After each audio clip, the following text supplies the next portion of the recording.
বাংলাদেশের একমাত্র পাইলট যিনি বিমান চালাতে পারে না, নাকি পারেন?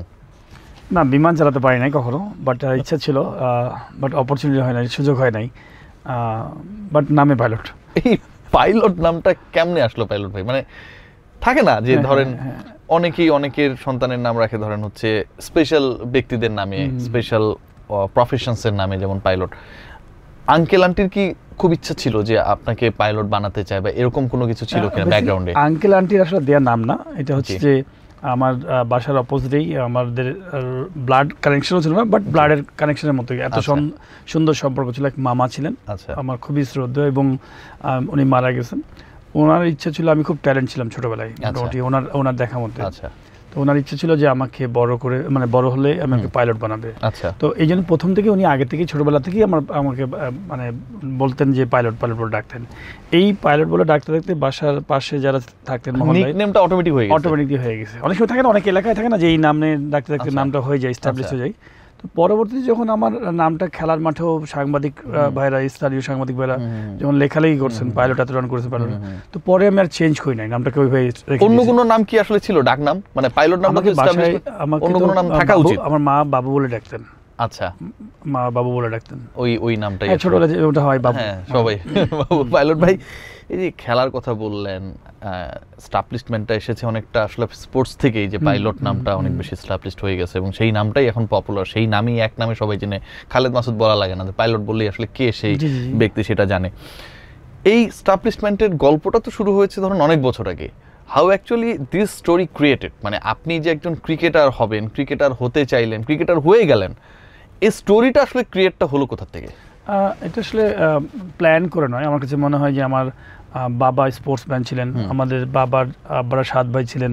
7 ভাই কিন্তু রাজশাহীতে জেলা দলে ফুটবল খেলেছেন, এবং পুরো ফ্যামিলিটা ছিল স্পোর্টস ওরিয়েন্টেড। আব্বা ভালো ক্রিকেটও খেলতো, রাজশাহীতে লিগও খেলতো, তো অল স্পোর্টস। আব্বা ভালো ব্যাডমিন্টন খেলতো, প্রত্যেকটা যে সুইমিং মানে ভালো ছিল। আমার বাবা 20 বছর ঢাকাতে প্রিমিয়ার লিগ খেলছেন। ঢাকা প্রিমিয়ার লিগ হচ্ছে ফার্স্ট ডিভিশন, মোহামেডানে 10 বছর, আবহাওয়াতে 5 বছর, এবং তার আগে আরও 5 বছর খেলছে। তো ওই পরিবার থেকে আমি বেড়ে ওঠা, এবং যেহেতু স্পোর্টস ফ্যামিলি, তো আমার ছোটোবেলায় খেলাটা ছিল ব্লাডেই তো ছিল, এবং এলাকায় ওই সময় এনভায়রনমেন্টগুলো ছিল এরকম। প্রত্যেকটা মহলে অনেক মাঠ, অনেক পুকুর, ডান পিঠে ছেলের মতো যেমন হয় না, আমরা ওইভাবে বেড়ে উঠেছি, একদম এনার্জেটিক। ফুল টাইম খেলাধুলা, পার্ট টাইম মানে টিম করে না, হ্যাঁ ফুল টাইম খেলাধুলা ছিল ওই সময়। আলটিমেটলি পড়ালেখা ছিল অল্প অল্প সময়, বাট পড়ালেখায় ভালো ছিলাম।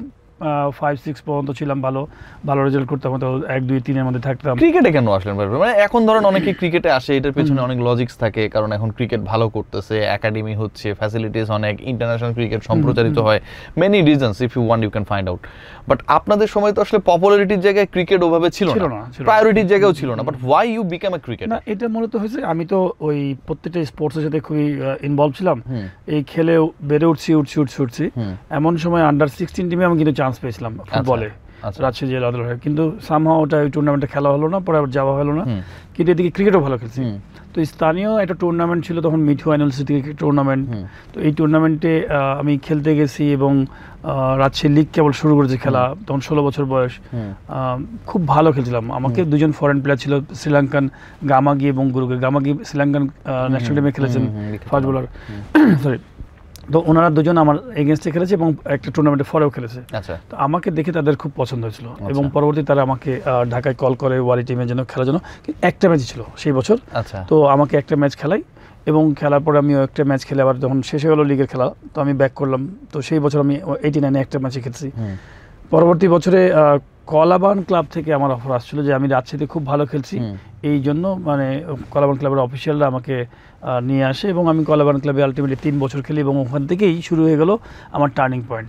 যে আমি 2 বছর ভালো খেলার পরে আমি আন্ডার 19 টিমে, বাংলাদেশ টিমে চান্স পেয়ে গেলাম, ভাইস ক্যাপ্টেন হয়ে গেলাম।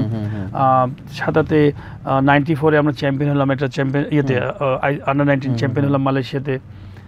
তার 6 মাসের মধ্যেই আমি আবার এই টিমেও সুযোগ পেয়ে গেলাম।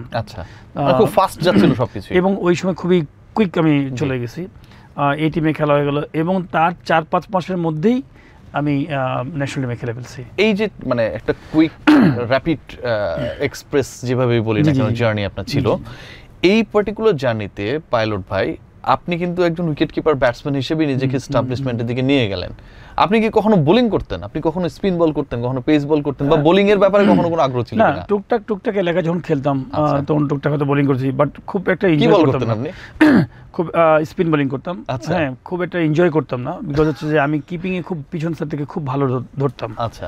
তো অপরচুনিটিটা কমে যেত যখনই আমি আমার মহল্লা টিমে খেলতাম বা কোনো টিমে খেলতাম, তখন আমি যেহেতু কিপিং এ ভালো করছি, তো কিপার গ্লাভস থাকলে তার পিছনে চান্স না যে বোলিং করার জন্য। না। তো সেই জায়গাগুলো অপশন কম ছিল, এবং সাধারণত প্রত্যেক টিমে দেখবেন যে কিছু বোলারই থাকে, স্পেশালিস্ট বোলার থাকে যারা বল করে।